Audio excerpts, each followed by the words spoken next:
ദൂരെ ആണെങ്കിലും പനിയുന്ന. ഞാനൊന്ന് മൂത്രം ഒഴിക്കാൻ ഇറങ്ങി ഉടനെ ഇവനും പുറകിന് വരും. അതെന്താ അതിന്റെ ഒരു ഗുട്ടൻസ് എന്താ? അപ്പോഴായിരിക്കും ആലോചിക്കുന്നത് ശരിയാ മൂത്രം ഒഴിച്ചില്ലല്ലോ. അതുവരെ വെറുതെ വിട്ടേക്കുക, നിസ്സാരമായിട്ട് മൂത്രം ഒഴിക്കുന്ന അല്ല. ഞാൻ പറഞ്ഞത് ഇവൻ ജീവിതം അങ്ങനെ എന്തോ പറയാൻ വന്നേ. ഇതിൽ ആരാ ഒരു 8 മിനിറ്റ് മുമ്പ് മൂത്തത് ആരാ? മൂത്തതാണ്. ഓക്കേ. അതിന്റെ വിലയില്ല. മൂത്തന്റെ വില എന്താ കൊടുക്കാത്ത? ഇവനാ ശരി ചേട്ടാന്ന് അങ്ങനെ വിളിക്കുന്നത് ഇഷ്ടമില്ല. ഈ ചേച്ചിമാരുടെ കുട്ടികൾ നിങ്ങൾ എന്താ അച്ചാച്ചന്മാരെന്നാണോ? എടാ പോടാ. രസം അതായിരിക്കൂലേ രസം. നിങ്ങൾ കൂടുതലും വിളിക്കുന്നത് അച്ചുവപ്പു. ദേശീയൊക്കെ ഞാൻ അങ്ങനെ വിളിക്കും. എന്തെങ്കിലും ആവശ്യം സാധിക്കാനുണ്ടെങ്കിൽ അമ്മാച്ചന്മാരെന്ന് വിളിക്കും. അമ്മാച്ചന്മാരെന്ന്. ഓക്കേ. എടാ ഈ വാടാന്ന് പറയാ അങ്ങനെ വിളിക്കും. അമ്മാച്ചന്മാര് മറ്റേ കോട്ടയം സൈഡിലല്ലേ? ഓക്കെ. ഈ ചേച്ചിമാരെന്ന് പറഞ്ഞാലും നിങ്ങളെക്കാളും കുറച്ചധികം ഏജ് ഡിഫറൻസ് ഉള്ളവരാണ്. ഇതാ ഒരുമിച്ചൊക്കെ പറഞ്ഞു. അതെ, നല്ല പ്രായമുണ്ട്. അതെ, അവരും കിട്ടി, അവർക്കും കുട്ടികളുണ്ട്. അപ്പം ചേച്ചിമാരെ നിങ്ങൾ ഒരു അമ്മയ്ക്ക് തുല്യ ഒരു ചേച്ചി അമ്മ എന്നൊക്കെ പറയുന്ന പോലെ തന്നെ ആയിരിക്കുമല്ലോ നിങ്ങളെ കുഞ്ഞുനാൾ തൊട്ട് നിങ്ങളുടെ മേജർ ഡിസിഷനിൽ പപ്പയുടെ മമ്മിയുടെ ഒപ്പം തന്നെ ചേച്ചിമാരും പളിയന്മാരൊക്കെ ഉണ്ട്. അപ്പം ചേച്ചിമാരായിട്ടുള്ള ആ ഒരു ഗിവ് ആൻഡ് ടേക്ക് അല്ലെങ്കിൽ ആ ഒരു ഇന്റിമസി ഒക്കെ എങ്ങനെയാ? ചേച്ചിമാരിയായിട്ടായിരുന്നു ഞങ്ങൾ കൊച്ചിലെ തൊട്ട് കൂടുതൽ ഇതും അവരുടെ കൂടെ ആയിരുന്നു പണ്ട് തൊട്ടേ ഞങ്ങൾ കിടക്കുന്നത്. ഇവനായിരുന്നു കൂടുതൽ കൊഞ്ചേരി. ചേച്ചി 2 ചേച്ചിമാർക്ക് ഇവന് ഇച്ചിരിയേ ഉള്ളായിരുന്നു എന്നെക്കാളും. ചെവിയൊക്കെ ഇങ്ങനെ ഒട്ടി. നീ എങ്ങനെ അതെല്ലാം കണ്ട് പറഞ്ഞു? ഇവന്റെ ഒരു ക്വാളിറ്റി അല്ല, വൃത്തിയിട്ട ക്വാളിറ്റി ഇതാ. വേറെ ആരെങ്കിലും എന്തായാലും പറയും അത് ഇവൻ കണ്ടുപിടിച്ചാന്നുള്ള രീതിയിൽ ഇവൻ എല്ലായിടത്തും പറയും. ഇപ്പൊ കണ്ടോ പോലെ തന്നെ ഇവൻ കണ്ടിട്ടില്ല, പക്ഷെ അത് കഴിഞ്ഞ അത് വേറെ എല്ലാം പറഞ്ഞില്ല, കംപ്ലീറ്റ് ആകത്തില്ല. കണ്ട പോലെ പറയല അത്. ഓക്കെ. പക്ഷെ അത് കേട്ടിരിക്കാനും പറ്റൂട്ടോ. ഞാനൊക്കെ കേട്ടിരുന്ന കണ്ടില്ലേ? അത് ബമ്പർ ചിരിന്ന് എന്തോ ഒരു ക്ലോക്കിന്റെ എന്തോ ഒരു ഇത് കിട്ടി, ഗിഫ്റ്റിന്റെ ഒരു ജുവലറിയുടെ എന്തോ ഒരു ഇതിന്റെ ആയിട്ടാ ഗിഫ്റ്റ് കിട്ടിയത്. അപ്പൊ ഏതോ ഒരാൾ പറഞ്ഞ ആ ക്ലോക്കില് ഗോൾഡിന്റെ ഇതാണ്, അതിൽ പുറകെ എഴുതി വെച്ചിട്ടുണ്ട് 1500 രൂപന്ന്. ഇവന് ഇത് എല്ലായിടത്തും നടന്ന് പറയാ. അതെന്നാലും പുള്ളി പറഞ്ഞെന്നുള്ള രീതിയും പറയത്തില്ല, ഇവൻ എല്ലായിടത്തും നടന്ന് പറയാ ഇത് ഇതുണ്ട് ഒരു ഉറപ്പില്ലാതെ ഇവൻ പറയുന്നത്. എന്തെങ്കിലും പറയാനുണ്ട് ഇതിനെ പറ്റി? ഉള്ള കാര്യമായോണ്ടേ ഞാനൊരു തമാശക്ക് അവിടെ പറഞ്ഞു. ഇവനെല്ലാം അങ്ങ് സീരിയസ് ആയിട്ട് എടുക്കും. ഞാൻ പറയുന്നത് എന്താണേലും നേരെ അമ്മയടത്ത് പറയും. അമ്മ എന്നിട്ട് അത് വെച്ച് എന്നെ കളിയാക്കും.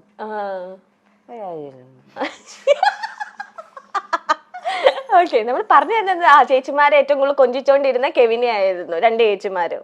അതെ അതെ. ചേച്ചിമാരുടെ സ്റ്റോറിയില് ഇവനെ പറ്റി പറഞ്ഞിട്ടില്ല. എന്നെ കൊഞ്ചിക്കൊക്കെ ചെയ്യും. ഇവൻ അടുത്ത് ചെല്ലാറില്ല. അങ്ങനല്ല, കൊച്ചില് പറയാറുണ്ട് ഓടെ കിട്ടിയതാണ്. ഓടെ കിട്ടിയേ നിങ്ങൾ ഐഡന്റിക്കൽ ട്വിൻസ് അല്ലേ? അയ്യോ, അപ്പൊ ഞാനും ഓടെ. നമുക്ക് ഇത് കഴിഞ്ഞിട്ടൊക്കെ ചോദിക്കാം നമുക്ക്. ഓക്കെ, കണ്ടിന്യൂ ചെയ്യട്ടെ, കൊച്ചിന് ഫ്ലോ കളയണ്ട. അതായത് ഇപ്പോഴും എന്തേലും വാങ്ങിക്കാനുണ്ടെ തന്നെ ഞങ്ങൾ ചേച്ചിമാരോടായിരിക്കും ചോദിക്കുന്നത് ഏത് വാങ്ങിക്കണം, ഏത് വേണം, ഇതിൽ ഏതാണ് വേണ്ടത്. ഇച്ചിരി കൂടെ അടുപ്പം ചേച്ചിമാരോടാ. ചേച്ചിമാര് ഭയങ്കര നിങ്ങൾക്ക് പറയുന്നതെല്ലാം ഇങ്ങനെ മേടിച്ചു തരുമോ ഇങ്ങനെ ഭയങ്കരമായിട്ട്? കാരണം 2 ചേച്ചിമാർക്ക് കിട്ടിയേക്കുന്ന 2 അനിയന്മാരാണല്ലോ. അപ്പൊ ഒരു ഫസ്റ്റ് ചൈൽഡ് പോലെ ആയിരിക്കുമല്ലോ അവർക്ക്. കല്യാണമൊക്കെ കഴിക്കുന്നതിന് മുന്നേ നിങ്ങളായിരിക്കുമല്ലോ അവരുടെ ഫസ്റ്റ് ചൈൽഡും കാര്യങ്ങളും. അപ്പൊ നിങ്ങൾ എന്ത് ചോദിച്ചാലും ആദ്യം ചേച്ചിമാര് സാധിച്ചു തരും ആഗ്രഹങ്ങളൊക്കെ? കൂട്ടിന് നിൽക്കും ഞങ്ങളുടെ എല്ലാത്തിനും. ഞങ്ങൾ കൂടുതലും ആ സമയത്തൊക്കെ വെളിയിൽ പോണം, കറങ്ങാൻ പോണം എന്നൊക്കെ പറയാം. അപ്പൊ ഞങ്ങളെ കൂട്ടിക്കൊണ്ടവര് പോകും. കറങ്ങാനൊക്കെ ചേച്ചിമാരാണ് കൊണ്ടുപോകുന്നത്. ഇപ്പൊ ഒരു ചേച്ചി മൂത്ത ചേച്ചി ഇവിടെ പ്രായമുള്ള ചേച്ചി ഇവിടെ ഉണ്ട്. ഓക്കെ. ഇളയ നല്ല പ്രായമുള്ള ചേച്ചി വേറെ സ്ഥലത്ത് യു കെയിലാ. നല്ല പ്രായമുള്ള യുകെയിലുള്ള ചേച്ചി എന്ന് വരും ഇനി നാട്ടില്? ഈയിടയ്ക്ക് ഒന്ന് വന്നായിരുന്നു. അത് കഴിഞ്ഞ് പോയി. ഹസ്ബൻഡും കൊച്ചും ഒക്കെ ആയിട്ട് വന്നായിരുന്നു. അവര് ഫാമിലി ആയിട്ട് UK സെറ്റിൽഡ് ആണ്. ഓക്കെ. അളിയന്മാരെങ്ങനെയുണ്ട്? അളിയന്മാരെങ്ങനെയുണ്ട്? ഞങ്ങളെക്കാളിലും അതായത് ഇപ്പൊ പിന്നെ അവര് തന്നെ എങ്ങനെയാ ഞങ്ങളെ അളിയന്മാരെന്ന് പറയുന്നത്? അവരുടെ ബന്ധുക്കാരൊക്കെ വരുമ്പോ ഓരോരുത്തർ അവരുടെ വീട്ടിൽ പെണ്ണ് കാണാനൊക്കെ ചെല്ലുമ്പോ കാണിക്കല്ലോ ഇത് പെണ്ണ്. ഓരോരുത്തർ അവരുടെ വീട്ടിൽ പെണ്ണ് കാണുമ്പോ എന്തൊക്കെയാണ് ഈ പറയുന്നത്? അങ്ങനല്ല, അളിയൻ ചേച്ചിനെ കെട്ടി കഴിഞ്ഞില്ല, ഇനി അളിയൻ പെണ്ണ് കാണുമ്പോ അങ്ങനല്ല. പെണ്ണ് കാണാൻ വന്ന സമയത്ത് ഇങ്ങനെ എന്താ പരിചയപ്പെടുത്തുന്ന എന്താണ് സംഭവം ഉണ്ട്, ഇത് അമ്മായിയപ്പൻ ഇത് എനിക്ക് ഉറപ്പിച്ച സമയമുണ്ട്. ഞാൻ ഇപ്പൊ വെച്ച സാധനം അങ്ങനെ ഉണ്ട്. അപ്പൊ പിന്നെ ഇതാരെന്ന് ചോദിക്കുമ്പോ അളിയന്മാരെന്ന് പറയാൻ അവർക്കെന്ത് ഒരു അഭിമാനം. പിന്നെ അല്ലേ ഞാൻ എന്തൊക്കെയാണ് ഈ പറയുന്നത്? അത് നിങ്ങൾ എന്തൊക്കെയാ ഈ പറയുന്നത്? മറ്റേ ഹാഷിർ പറയുന്നത് എന്തൊക്കെ കൊച്ചു കേരളത്തിൽ നടക്കത്തോ. ഓക്കെ. അല്ല അളിയന്മാര് എങ്ങനെ എടാ പോടവരെ നിങ്ങൾ തോളത്തൊക്കെ ഇട്ട് എന്നെ ഉണ്ട് അങ്ങനെയൊക്കെയാണോ? അങ്ങനെയൊന്നുമില്ല.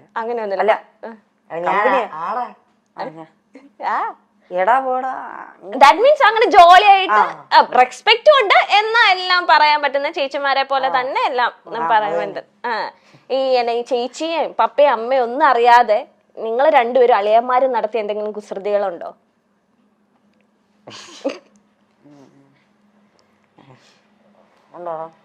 അങ്ങനെ ചോദിച്ചാ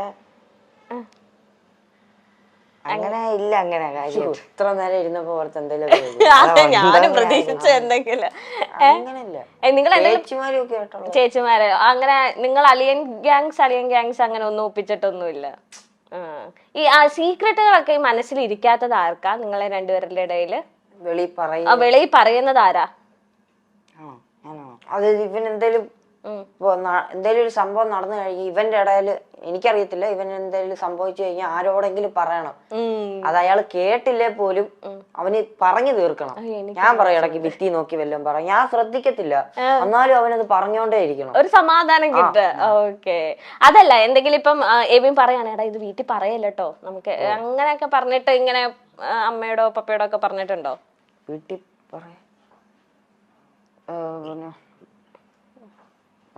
ഇല്ല, അങ്ങനില്ല. ഈ പറഞ്ഞ പോലെ തന്നെ എനിക്ക് ഒളിപ്പിക്കാൻ അറിയത്തില്ല രഹസ്യം. അല്ല രഹസ്യങ്ങൾ അങ്ങനെ ഇല്ല. അതുകൊണ്ടാ ഇപ്പൊ നിങ്ങളിപ്പം പഠിക്കുന്ന ടൈം ആയാലും ഇനിയിപ്പൊ ഫ്യൂച്ചറിലായാലും ഇപ്പം നിങ്ങൾ ഡിഫറെന്റ് കോഴ്സസ് ആകുമ്പോഴായാലും നിങ്ങൾ ഒന്ന് സെപ്പറേറ്റ് ആവേണ്ട വരും, അല്ലെങ്കിൽ നിങ്ങളുടെ ജോലി ഭാഗമായിട്ട്, അല്ലെങ്കിൽ ചിലവർക്ക് ഇനി നിങ്ങളിൽ ആരെങ്കിലും ഒരാൾ എബ്രോഡ് പോവുക, അല്ലെങ്കിൽ ജോലിയുടെ ഭാഗമായിട്ട് നിങ്ങൾക്കൊന്ന് സ്പ്ലിറ്റ് ആകേണ്ട ചിലപ്പോൾ വരുമായിരിക്കും, വരാതിരിക്കട്ടെ. അങ്ങനെ വന്നിട്ടുണ്ടെങ്കിൽ നിങ്ങൾക്ക് അത് ഭയങ്കര സങ്കടമാവോ? എങ്ങനെ? സങ്കടമൊന്നുമില്ല. സങ്കടമായിട്ടല്ല, ഇപ്പൊ എപ്പോഴും ഞങ്ങള് തമ്മിലാ സംസാരം, ആരേലും ഇല്ലേ, ആ ഒരു ചെറിയ ഒറ്റപ്പെടലേ ഉള്ളു, അല്ല സങ്കടമായിട്ടില്ല. അല്ല അവിടെ ചെന്ന് കഴിയുമ്പോ ആരേലും ഒക്കെ കൂട്ടിന് കാണുമല്ലോ സംസാരിക്കും. അതിപ്പോ ഇരുന്ന് പറയാം, എന്നാലും 2 ദിവസം കഴിയുമ്പോ എടാ നീ എവിടെയാ അങ്ങനെ വിളിക്കാറില്ല, ഒരു മൂകത കാണും. അങ്ങനെ വിളിക്കേണ്ട ആവശ്യം നിങ്ങൾക്ക് ഇപ്പൊ വന്നിട്ടില്ല. ഇപ്പൊ നിങ്ങള് 24/7 നിങ്ങൾ ഒരുമിച്ചായിരിക്കും. അങ്ങനെ വന്നിട്ടുണ്ടെങ്കിൽ നിങ്ങൾ രാത്രി കിടക്കുന്ന നേരത്തെ എപ്പോഴെങ്കിലും അങ്ങനെയൊക്കെ ചിന്തിച്ചിട്ടുണ്ടോ?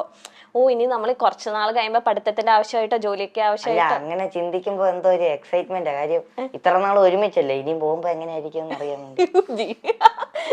കളർഫുൾ ആയിരിക്കും, എക്സൈറ്റ്മെന്റ് ആന്നൊക്കെ.